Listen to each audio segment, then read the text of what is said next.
Welcome back to the Mike and Tyler Sports Podcast. I'm Tyler. I'm Mike.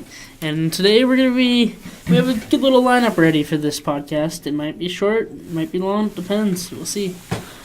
First off, we're going to go with the final Super Bowl predictions before Sunday. What say you, Mike? I don't know. All week I've been going between the two. I want the Rams to win because I don't like Tom Brady. But I think I'm still going to go with my original pick of Tom Brady last week. I kept going with the Rams. I'm not going to leave them now. Got to go with the Rams defense and as well as their high-powered offense. Brady's Brady, but their team's slowly depleting, and he's 40-something years old.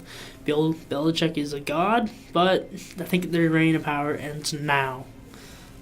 All right, next one. It's also NFL related. Kyler Murray. What sport should he play? Baseball or football? Decision is to come very soon. He declared for the NFL draft, but that doesn't necessarily mean he's choosing football. Which one would you pick if you were him, and why? I think I would choose baseball if I was him. I think you can get more money for it. It's a lot safer. You could play a lot longer if you played baseball, especially if he's a quarterback. He's going to get hit a lot. I think baseball is just the better choice. You're on a team that's the Oakland A's that are on the up and up instead of going to, say, a Patriots team in the 30th pick and end up being the person who comes after Tom Brady, which I think is going to be friggin' hell because you can't live up to Tom Brady. It's just not going to happen. So I think you got to go play for the A's at this point because you can make more money, it's safer, and you don't want to be the heir to Tom Brady. Should he get drafted there? I honestly might lean NFL, even though I think it's smarter to go with the MLB route. It depends what he as a person really wants. NFL markets their players a lot better. There's a lot more endorsement opportunities. You practice, I get you might practice throughout the week, but you're at least not traveling on the plane constantly like these MLB players are. Their season's 162 games compared to the NFL's 18 games. Yes, he will get more injuries as a quarterback, in my opinion, but where's he excel more? I think football might, if he's concerned about growing his name and his brand and still making a decent amount of money, I might choose football. MLB is still kind of lacking behind in terms of marketing their stars and whatnot. Look at Mike Trout. He's unreal, but he's stuck in LA, and people know about him. It's just he doesn't get as much press as you want from there. So it really comes down to what he values, which would be either safety, money, guaranteed. He'll be making bank in the MLB, or he can market himself and try to still gain a lot more money just by marketing himself in that league. And it's also a less grueling schedule. All right, moving on to the NHL second half predictions. Okay. So I think Chicago's going to surge in the second half. I think that's my first thing. I think what we're going to do here is do a back and forth 1-1, 1-1, 1-1. So I think Chicago is going to surge. I don't think they're going to make the playoffs. I think they'll come very close. But I just think this team has so much talent, but they're not utilizing it right at all. And I think now that Quenneville's gone, they can really focus on Taves and Kane and really have that kind of surge to the kind of playoffs, depending. It's very possible in this kind of conference they have, too, with 52 points being playoffs right now. And I think that's what should happen. On Chicago, on that note, they lost Crawford again for whoever knows how long. He should really be concerned about his injuries and concussions. So what, they got Colin Delia and Cam Ward. Their goaltending might hinder them from keeping going. They also just sent down Joka Haru today, who was playing, I think, with Duncan Keith or somewhere in their lineup. I don't trust Brent Seabrook to continue playing like he is. He's still got a good shot, but his skating's abysmal now. Duncan Keith's going to fall down here soon. I just don't see their back end being able to help, but their offense can carry them. They got Kane on hot streak. Taze is a really good player. Dylan Strome came in since that trade on a 64-point pace, so that's second-line production. That's fine. The Brinket's good. They have some good forwards. I just don't know if the rest of the team can help them. My pick for a surge might be, I'm going to go in the East, but I'm going to go with, I missed Columbus's what's the word I'm looking for? Controversy right now in regards to the UFAs. I think they might surge here, even though they took a hefty loss yesterday. I think even with Panarin and Bobrovsky there, they got to go for it, even though they should try to get something from them. But I think their decor is just really good. They're stacked like the Preds in a way. All right. Who would you see as a faller out of the spot? I think the Islanders are going to start to fall. I think they cannot stay that consistent as the goalkeepers this whole entire year. Robin Leonard's eventually going to be the player that he usually is, I think. And Greiss has never been consistent his whole career. I think he has moments where he's really good, but I think he's going to go back to earth here as well. And if I were choosing the Western Conference, I think that Minnesota is probably going to collapse a little bit. I think that team it's old, it's getting older, and it's just going to be ridiculous to see if they can actually play better. Who do you see replacing them? I can honestly see St. Louis making a surge too, just because I think this team's going to get their shit together. And Tarasenko has been playing unreal lately, so I think he's going to step it up a little bit. That could happen. That really rests on Jake Allen too. The Islanders, I think Lehner might keep this up. He's battled his demons. He even admitted last year he was drinking every day, mental illness. He was struggling with his mental health, and he really rebounded with this Islanders team. And honestly, I think they're gonna stay. They might not be one, but they'll stay in the playoff hunt. I think they'll be safe for sure. As for maybe a late push in the West, the West, who's the fourth team in the Pacific? Fourth team in the Is it Pacific. Anaheim? Fourth team in the Pacific. As of right now, why am I in wild card? Why don't I just go to divisions? Vancouver. That one's eerie. If Markstrom performs to this, then they might make a push here. I wouldn't do it if I were them. I'd focus on still getting one more high pick. Honestly, I could see Dallas surging and Colorado falling. Yeah, Dallas, I think right now is in the playoff spot. And they're injured still, I think, for the most part. I don't know. I think it's going to be a battle between them and Colorado for that third central spot. Just because they both have good top players on top lines, but it's the rest of the lineup that might step up. I think it'll be a battle between those two. I do see Minnesota falling too. Their top line players aren't high end. Parisi's having a good season, but he's injury concern. Koivu's old. Granlund's good, but still Inconsistent. And then I think Montreal is actually going to push. They're just quick. They don't have like a bona fide star, but Carey Price is their bona fide if you star. well, yeah, but not on forward or defense. Is what I'm getting at. And Shea Weber's not bad. He's not bad, but he's getting old and his boots are getting heavy. But They're getting heavy, in that but sense, dude's got a hell of a shot. Montreal, all they need is a hot goalie to ride out the rest of the season. They're quick and their defense is mobile. Jeff Petry's having a great year. I think they're going to push for a playoff spot. I don't see them knocking out Boston or Tampa or Toronto. They're So tied with wild Boston card. right now. They're tied with Boston. Okay, so that's interesting. Where's Buffalo? Is Buffalo on the outside?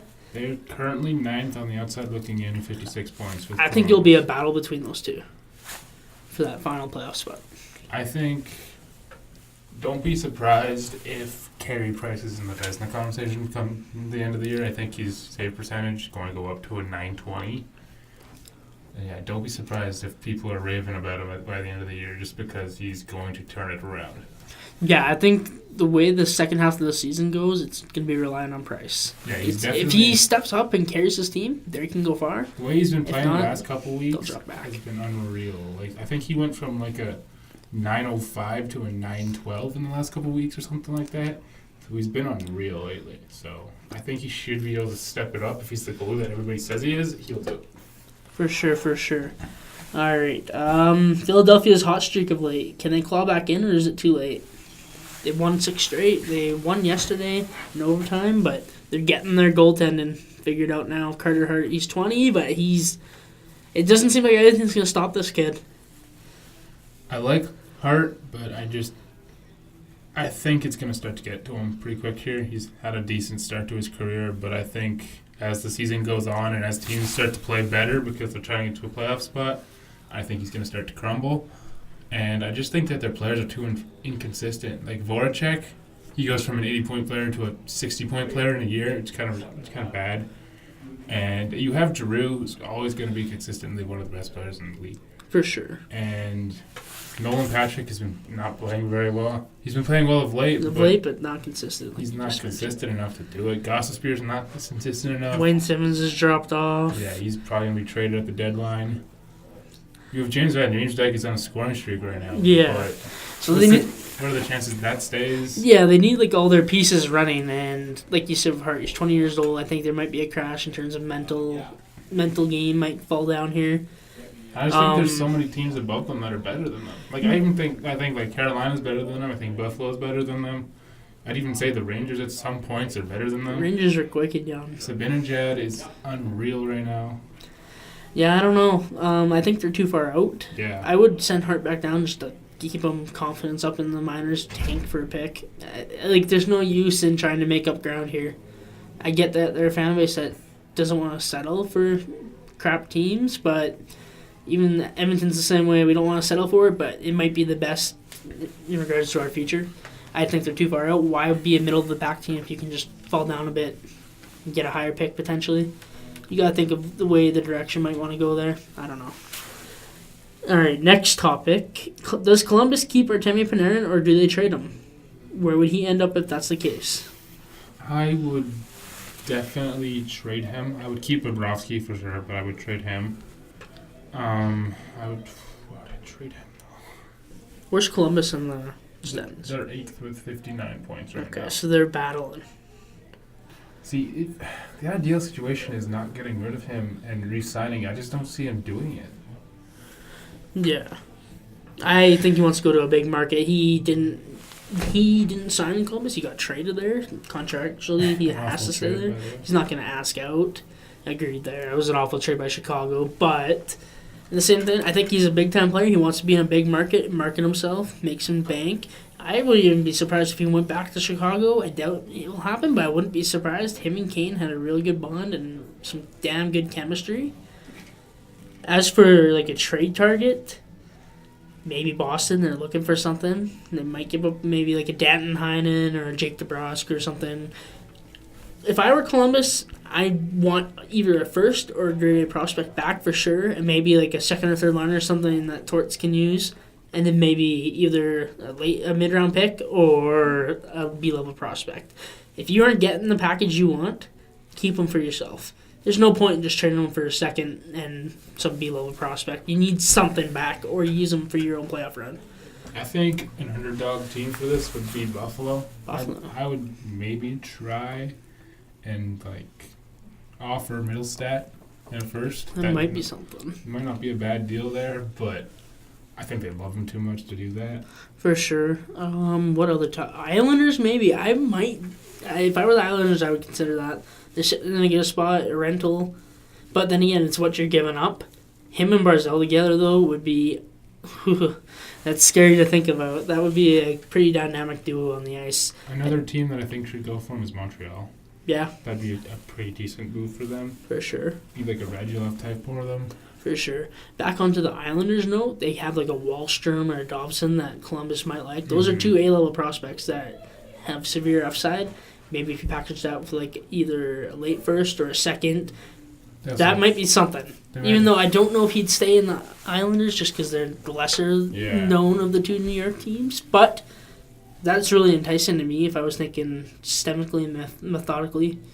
Islanders would be a big target. Yeah, it's like we said last week that Josh Hosang exists and people like Michael Dalcole, and you could even trade him Eberle if you wanted to. He's still trade baited. Eberle is on a declining contract as well. Yeah. Or sorry, not declining, but ending UFA. That might be an interesting case. If I were the Islanders, I would be pushing I would too. right now. They have a good future, and they're playing well even without John Tavares, who left. All right, Marner offer sheet buzz. So I read that on the Score the other day. The teams are lining up according to Darren Dreger of TSN. What team could you see saddling up for the offer sheet should he get to there July 1st? I think the New York Rangers need a face to their team. I know they have Zibanejad. I don't think he's going to be the face of that team, though. I think they need an actual player to be that face of that team. Lundqvist has been the face of that team for so long, but I think they need somebody younger. I think they need somebody who would be able to carry them on offense. I think Marner's one of those people, and he's one of those people that also elevates Zibanejad. Look what he's done with Tavares. Yeah, exactly. And I think that's what they need right now because they have people all on their top two lines who need scoring help. Yeah. So I think that's their biggest issue. They're a negative 25 differential right now.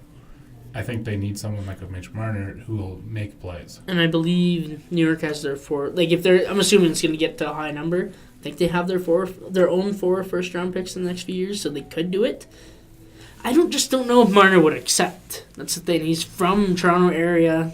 You might want to just stay, but you really at this level for 21 or whatever he is, 22-year-old kid, are you balancing money or team? You need the priorities there. I don't know. Toronto's cap in the next few years is going to be really interesting to watch. I'm excited to see how that plays out. Maybe they trade Nylander. I doubt it, but I don't know. They could go a different way. What team would I think could maybe saddle up for it? Honestly, maybe LA. They could pay. I just don't know if they could fit like another contract like that. Maybe Chicago. They're starting to lose some dead weight. That would be a fun place to play. Dylan Strome and Marner would not be a bad future. Mm-hmm. Maybe Arizona. They got cap space, and they honestly, if they want to, like, I doubt Jacob would do this, but you could offer sheet both of them, or offer sheet one, and if they match, offer sheet the other. They're forced to decide, but that's giving up picks. Does Jacob do that? Those first round picks can be valuable if you're not in the playoff hunt, which I don't know if Arizona year to year, they're not consistent enough, and we haven't seen that yet. That would be a huge gamble, but him in Arizona might be something that they could look to. If Calgary didn't do the Elias Lindholm and the Hammond deals, not Hammond, kind of Finn deals, sorry, yeah. I think they would have went for it. I think that would have been an interesting line. Oh, him and Gaudreau would be so nice to watch. But they can't because they don't have salaries. Fair enough, and they don't really have many of their own picks coming up here. Yeah, no. All right, so the next one, Linus struggles. I think I saw a stat. In his first 25 games, he had 18 goals. In his last 25, or whatever their 50th game was, he's had 4. What's happening there? You see him there long term, short term? You see him getting traded? Well, I think Paul Maurice has also not been using him very well. I agree with him. I think you have to put him on that top line with Scheifele and Wheeler. Give him a passer. Wheeler's one of the best passers in the league. Like, he was so successful in his rookie year because of that. Like, you put Kyle Connor there. I know Kyle Connor's good. I'm not saying he's not good. He can play up and down the lineup, though. Yeah, Connor he can there. definitely play in that second line. He's not a top line right wing, I think. I think Patrick Laine should be there for sure. But I think for him at this point, it's just confidence issues. It's the same thing with James Neal. Yeah. If you're not scoring and you just keep hitting posts and crossbars, And if your coach is reducing your ice time because of luck, it's going to play a factor into confidence, like you're saying. And he might not be getting to those spots that he needs to get to score, but he's got a wicked shot. You get him a passer that will feed him while he's open, then I think he will certainly rebound. Some of this is on him, though. He's got to work harder and get to those areas. Yeah, and he can't just be looking to score. Just make plays. Do something. I don't know how they would prioritize. If they're thinking smart, they'd keep Laine and bank on him because he's a goal-scoring threat. But if they're thinking here and now, which a lot of contenders do, imagine what you could get back because the salary that he might command. He could ask, like, he was a 40-something goal scorer last year. Mm-hmm. He's going to ask for a lot, but if he can't get that assist up there, he might not be worth the contract he's going to be asking. You might want to look at other avenues, especially as a contender. Yeah, you could get a lot back in a lot of pieces. He definitely reminds me of an Alexander Ovechkin at the beginning of his career. Not a lot of assists going on there. I think it's mostly goals for him. with like 4 assists, I think it is. Or something like Yeah, that. it's ridiculous. You have to have more than 4 assists. You right now you have 29 points because you have 25 goals and 4 assists. Yeah. Like that doesn't look good on a resume. No, not at all. Which is why I'm like thinking, like I just reiterated there, Winnipeg's in a contender right now, and he's gonna ask for like what 10 million or Austin Matthews like contract whenever that's settled. I don't know if I settle up for that. I might look at a trade option, but like it depends where they're at. If they're thinking methodically, I keep him. But as a contender, you want your results now, and if he's not playing that well, or due to confidence, or just not getting in the spots, or maybe his hockey IQ, I don't know where you go with that. All right, so the next topic: Vezina Trophy candidate so far. I think it's hard to not give it to Marc-Andre Fleury right now. Really? He's got 6 shutouts already, I think. And I guess he's like the only goalie there. I don't know who their backup is. He's literally one of the reasons why Vegas came out of that hole. He carried them for a solid 2 weeks. And yeah, like their leading scorers, like way under a point per game. They're at like 48 points was the leading scorers. We're like, what, 60 games, 50 games into the season? It's a little whack. Yeah, it's definitely the case of Marc-Andre Fleury's been carrying this Vegas team. And I think it's not really the recognition I deserve. I think another person I would consider for it, if Robin Leonard continues what he's doing. That's what I was going to say. If he can continue what he's doing, I would definitely consider him. I just think because he's a split goalie with Grace, it might be a little harder. Yeah, like the games play might not be there. His even strength percentage is first in the NHL. It's like 94 at even strength. That's probably will come down. But if it doesn't, like I don't see how you don't look at him as a finalist for sure. And then, like you said, I think Price surges. Yeah. Maybe John Gibson. He's fallen back a bit because Anaheim struggles, but he's carried his team. The thing about John Gibson is I think with Anaheim's big losing streak and how bad their defense has been, a lot more goals are going to be scored on him. For sure. Like, he looks bad right now with the 153 goals against for them right now. Yeah, and I don't think you can give the Hellbuck in Winnipeg, even though they're first in their division, because Brisbois has carried a lot of the load as a backup. Hellbuck is definitely not been playing that well. I don't even think he's at a 9-10 right now. Yeah, who's in net for the Penguins? Is it Murray now again? It's Murray again. He's not doing bad, but Pittsburgh's apathetic, really. Like, not pathetic. Let me reiterate that. Apathetic. So they go on some good hot streaks and they look like they don't care the other time, which is fine, I guess, for a 2-time back-to-back winner from 16 and 17. But I don't know. I wouldn't put Murray in that discussion. Holtby, maybe. I'm a little iffy there. Don't be surprised if Pecorino is in the conversation. He's going to bounce. He's been already playing incredible this year. But maybe Vasilevsky? Tampa's been playing unreal. I just don't... Like, they might not want to give one team all the fucking trophies, right? That's true. Also, a player I would look at if the team ends up playing better is Ben Bishop. He basically carried Dallas last night. For sure. Yeah, I think those are the candidates right now. For sure. If I had to choose 3, I'd pick Leonard, Vasilevsky, and Fleury. I think I would go with... That was my alarm, sorry. I think I would go with... what did I even say? Oh, crap. I'd go with Fleury, Price, and Pecorino at this point. Okay. So, Hart Trophy candidates. Kucherov, I think. Kucherov for sure. He's leading in points. But McDavid might catch him. But McDavid. We also have a team that's probably not going to make it. Johnny Hockey. That's definitely a consideration. Rantanen, of course, but McKinnon just got hurt, so I don't know. It's going to be interesting to see. I think that dynamic. Johnny Gaudreau might be a really strong contender. I just don't know how I think it's media that chooses or whoever votes on the Hart. I don't know, but I think Connor's going to have a late season surge like he always does, but the success of the team is not always on him. Like, I just don't think you should make playoffs a factor for giving somebody the Hart Trophy or even giving them a finalist. If McDavid's playing unreal and he leads the points in the NHL and scoring again, I think you have to give it to him. Mm-hmm. Kucherov's playing unreal, but then again, if you look at what he has around him, and McDavid's only 5 points back, I don't see how you don't give it to McDavid. Like Gaudreau too, he's playing unreal, but he's also got 3 or 4 other teammates that are point per game. Mm-hmm. I think McDavid only has Draisaitl, maybe Nugent Hopkins. Like, I don't know what I'd do there. McDavid has to win the scoring title for me to give him the trophy. Mm-hmm. Right now, I think it's Kucherov Gaudreau. If McDavid wins the scoring title, I think you have to give it to him. He's shown how valuable he is to the Oilers. If he wasn't there, we'd be a lottery team still.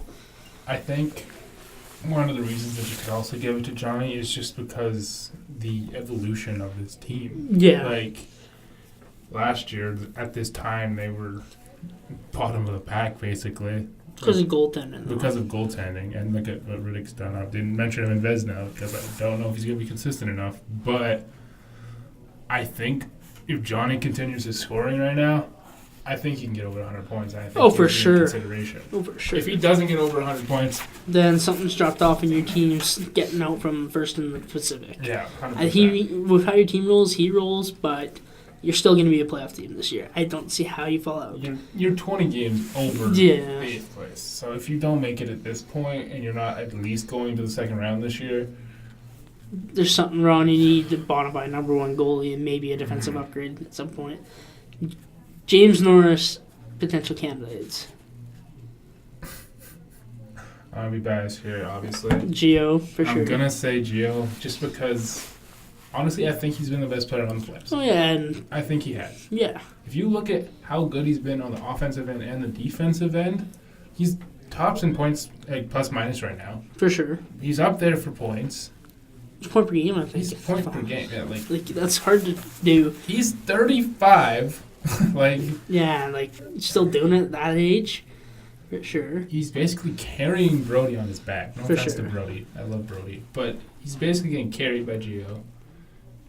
And just the way he's been playing for this team, it's been unreal. The way he's been passing to Johnny, the way he's been passing it, the way he's been shooting. His shots have been all of his shots are like top right corner, top left corner. It's been He's like, picking his places. but if I had to choose other two, I would probably say Brett Burns. Yeah. And I would put Morgan Riley in there, even though he's been That's what I struggling. was thinking. Riley, for sure. I don't think I would pick the Islanders defense. I wouldn't pick Letang. Maybe Hedman. He's been injured, though, so I don't know if the games played are there. Yeah, I think it's really a battle between Giordano and Riley at this point. And then Burns, maybe, but if Burns continues. he also has a lot more to play with on his D pair compared to those two. Gross. Riley's been dragging around Hainsey for how long? Although they this just season? got Muzzin, so Yes. Muzzin is coming in there. Yeah, that's almost like a Giordano Brody type of pairing there. So I don't know. I think I wanted to give it to Riley, but I think I'm gonna go with Gio. Riley plays with how many of those stacked forwards? Which I mean Calgary does too, but I think Gio's 35 and he's still doing this. Riley's gonna have a lot more years to try to go for this. I Norris. think Gio has definitely been the best defenseman to not win a Norris. Oh, for sure. I agree. All right. Next topic, we're gonna switch to a different league. NBA. Porzingis trade. What's your take on it? Yesterday I hated the trade, but now that I'm thinking about the trade, I think it's For which side did you hate it for? I hated it for the Knicks Okay. originally.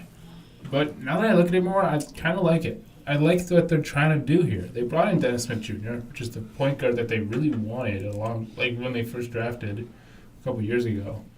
They brought in some young pieces. They brought in DeAndre Jordan, which will help them in the paint there for next year.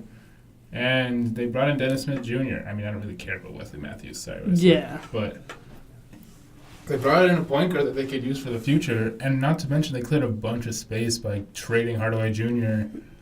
and Who's the other one? I forget his name, whatever. I saw something on the score that said this move was also contingent on them signing an older free agent. Courtney Lee is the other one. Okay.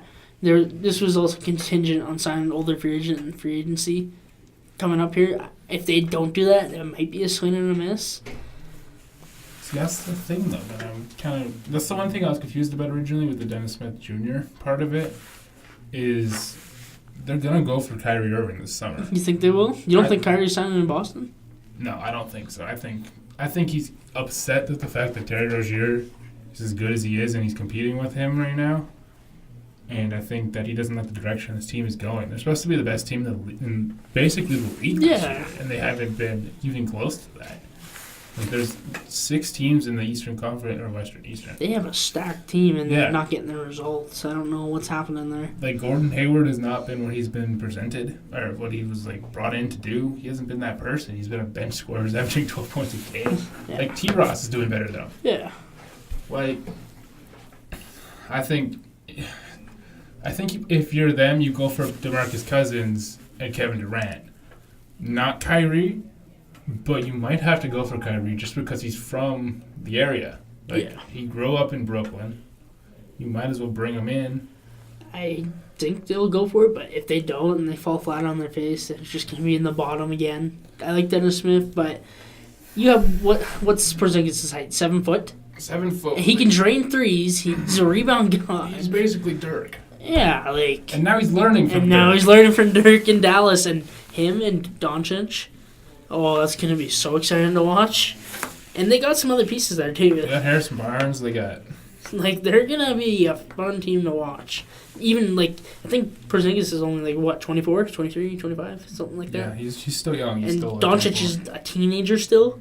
And I think they'll like playing together. They'll stay together for a while. That's going to be a duo that's going to be hard to match.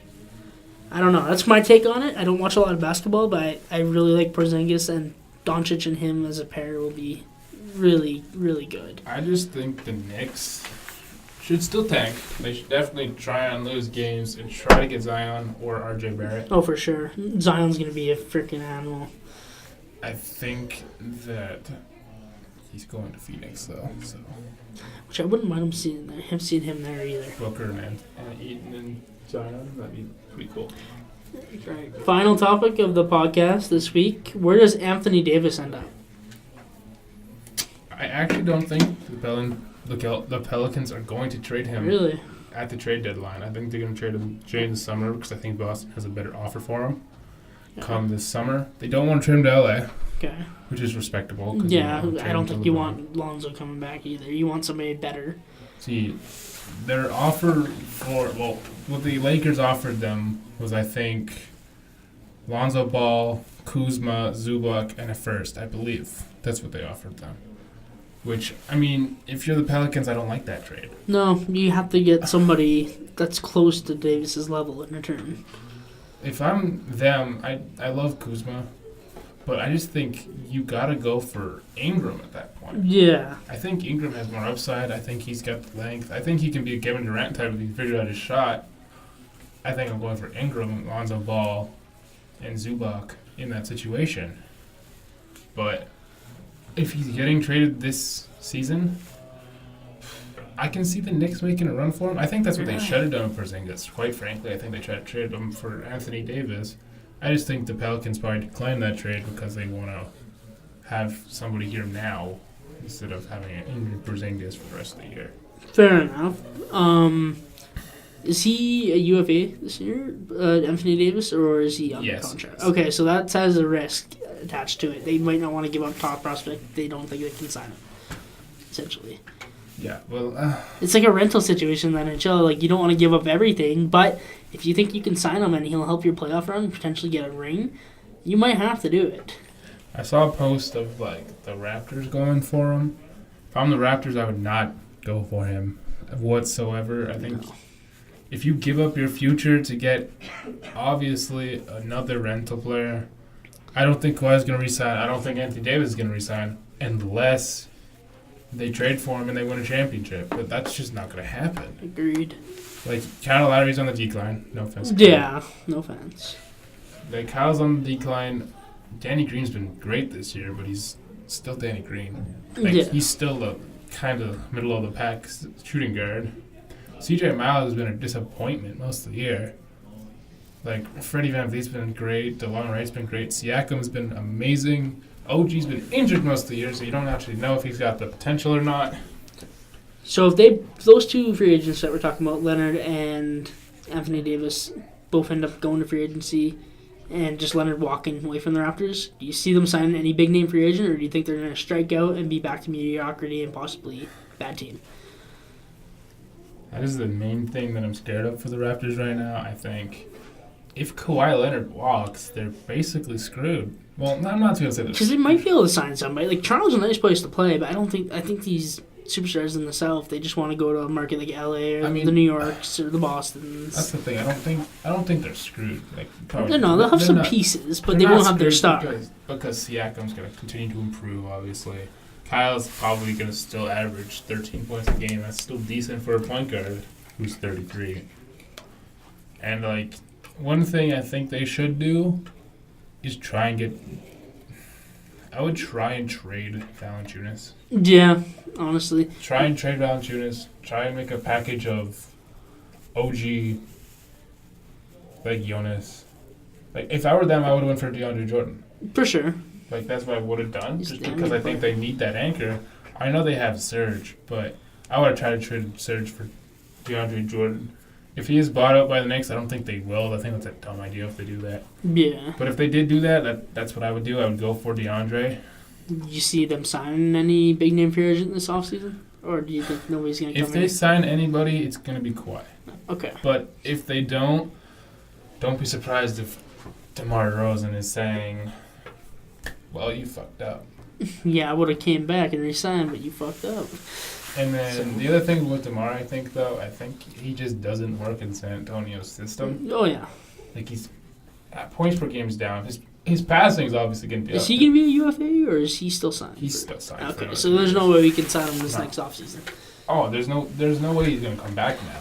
You might. It's all about person's personality. They might forgive and forget and come back to the place they love. I guess and they Kyle maintain, is still going to be there probably for the next couple of years. for sure. But I think at this point, the relationship with Masai is just done. I don't know. The Raps, they're in an interesting place. They're pushing this year, but beyond that, it's a lot of questions.